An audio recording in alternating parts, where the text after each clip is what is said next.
All right, folks, for your next comic, she wore knee-high Converse in the 6th grade. Everyone, please welcome Roxy Roffer.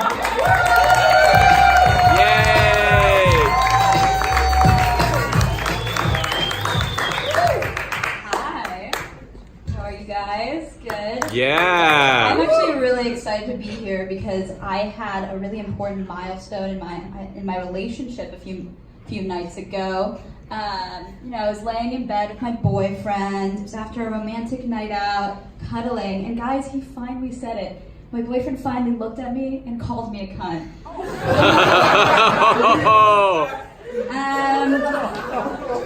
We've been working up to it for a while. He'd actually called me a bitch a few times in the past, but this was the first time, and it was so great.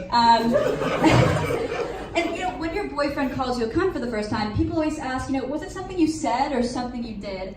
And it was definitely something I said. I have this issue with being mean to people I like. I call it my mean girl Tourette's. Just horrible, inappropriate things just come out of me. For example, let's say, hooking up with your boyfriend, romantic night, take off your shirt, and he's like, oh my god, that is such a cute bra. Maybe people would ignore it, say thank you, but no, I'm like, Chase, this is why people think you're gay.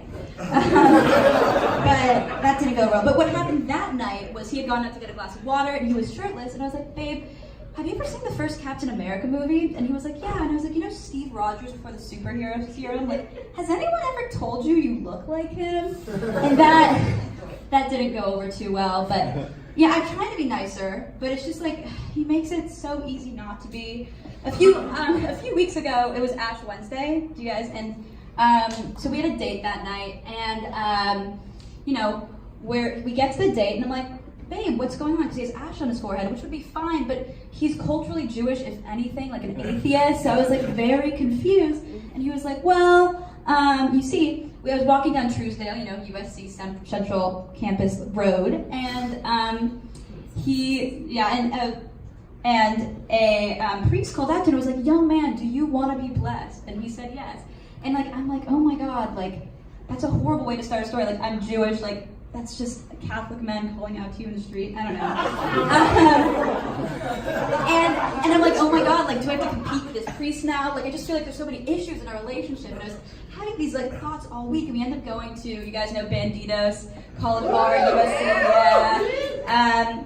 And you use a fake ID to get in. We're underage, obviously. And we're sitting in there, and the worst thing possible happened. I look over, and I see a guy take out one of those undercover cop IDs, and I'm like, oh my god. And I'm freaking out because I'm supposed to go to Cabo the next day, and I'm like, my mom's definitely not going to let me go to Cabo if I go to jail. And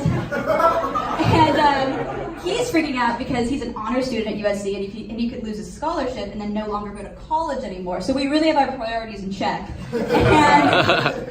And we run outside, and we can't go at the main entrance because there's police there. So we see that there's a big fence, and it becomes clear that we're gonna have to jump the fence.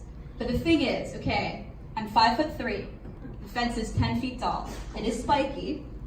To give you guys an idea of my athletic fence jumping capabilities, junior year of high school, I was on varsity tennis, and senior year of high school, I was on JV tennis. So it really wasn't the best. And boyfriend, he looks at me and he's like, it's okay, you do it, I'll help you get up. He helps me get up, he catches me. It's really romantic. When a guy saves you from something and you're like, oh shit, hey. So it was very much just into that. We get in the Uber on the way home, or made it back safely to my dorm. He's like, babe, you know why we were able to scale that fence and get out of that situation? And I'm like, why? And he's like, well, it's because Father Greg blessed me. So, guys, the moral of the story is trust priests. That's